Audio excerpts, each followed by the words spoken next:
નમસ્કાર ખેડૂત મિત્રો, નીતિ સીડ્સ પરિવાર વતી હું નયન ખાનધર આપ સર્વનું હાર્દિક સ્વાગત કરું છું. મિત્રો, આપણે સોશિયલ મીડિયાના માધ્યમથી નીતિ સીડ્સની નવી વેરાયટીઓ અને ખેતીને લગતી માહિતી શેર કરતા હોઈએ છીએ. એવી જ રીતે આપણે આજે આવી ગયા છીએ રાપર તાલુકાના મોવાણા ગામે, જેમાં એક આપણા પ્રગતિશીલ ખેડૂત મિત્ર એ વર્ષે આપેલી વેરાયટી નીતિ સાઈનનું વાવેતર કરેલું છે.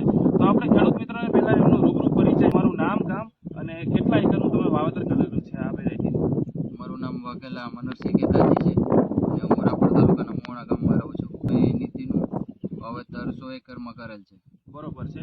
તમે સૌપ્રથમ તો આ જે નીતિ સાઈન વેરાયટી વાવેતર કરેલું છે તેમાં એકરે કેટલું બિયારણ વાવેલું છે? એકરે અમે 4 કિલો વાવે છે. એકરે 4 કિલો બિયારણ વાવેલું છે. બરોબર. તમને ઉગાવવામાં કેવું લાગ્યું? ઉગાવવામાં તમે જો આમ છોડનો વિકાસ સારો છે અને દાણે પણ જીરું સારું છે.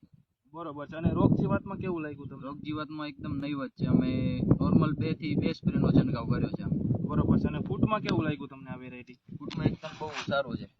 બરોબર છે. તો ખેડૂત મિત્રો, આપણે ખેડૂત મિત્રનું જ કહેવાનું એ રીતે થાય છે કે પહેલા તો સૌપ્રથમ બિયારણનો દર ખૂબ જ ઓછો રાખેલો છે. એમ છતાં તમે આખું સંપૂર્ણ ફીલ્ડ જોઈ શકો છો અને ખાસ કરીને એક સમાન ફીલ્ડ છે, જેથી કરીને સારામાં સારું ઉત્પાદન મળે અને ખાસ કરીને રોગ જીવાત એટલે કે જે સુકારાનો પ્રશ્ન, ચરબીનો પ્રશ્ન ખૂબ જ નહીવત છે, જેથી કરીને સારું ગુણવત્તાયુક્ત બિયારણ મળી શકે. તો ખેડૂત મિત્રો, આવતા વર્ષમાં આપણે જો જીરાનું વાવેતર કરવાનું હોય તો નીતિ સાઈન વેરાયટીનું અવશ્ય વાવેતર કરજો.